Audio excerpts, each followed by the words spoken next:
Motorcycle चोरी करणारा एक इसम जेरबंद, तर 2 मोटरसायकल चोरीचे गुन्हे उघड. गुन्हे शाखा युनिट क्रमांक 1 ची कामगिरी. पोलीस आयुक्त संदीप कर्णिक यांनी नाशिक शहर परिसरातून मोटरसायकल चोरी करणाऱ्या इसमांचा शोध घेऊन त्यांच्यावर कारवाई करण्याबाबत सूचना दिल्या होत्या.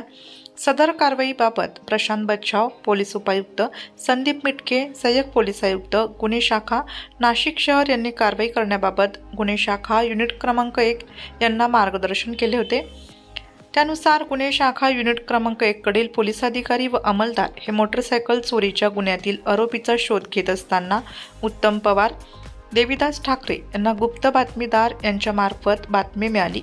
मोटरसायकल चोरी करणारा इसम CBS कोर्टजवळ येणार असल्याची खात्रीशीर बातमी मिळाल्याने त्याच्यावर कारवाई करण्याबाबत वरिष्ठ पोलीस निरीक्षक मधुकर कड यांनी आदेशित करून पोलीस उपनिरीक्षक चेतन श्रीवंत, पोलीस हवालदार धनंजय शिंदे, प्रदीप मस्ते, संदीप भांड, उत्तम पवार, रोहिदास लिलके, अमोल कोष्टी, जगेश्वर बोरसे, राम बर्डे, महेश साळुंके, मुक्तार शेख, आप्पा पानवळ, समाधान पवार आदींचे पथक तयार करून त्यांना मोटरसायकल चोरी करणाऱ्या इसमांचा शोध घेण्याबाबत सूचना दिल्या होत्या.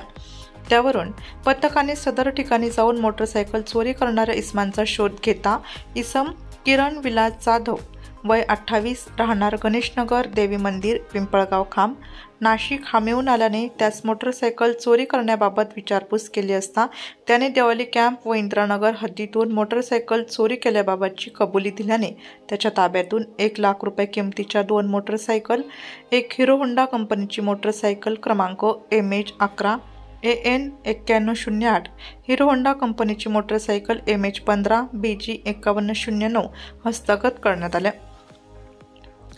त्यावरून नाशिक शहरातील देवली camp police station, Indiranagar police station आदींचे गुन्हे उघडकीस आलेले आहेत. सदर आरोपींना जप्त मुद्देमालासह पुढील कारवाईसाठी देवली कॅम्प पोलीस ठाणे येथे हजर करण्यात आले.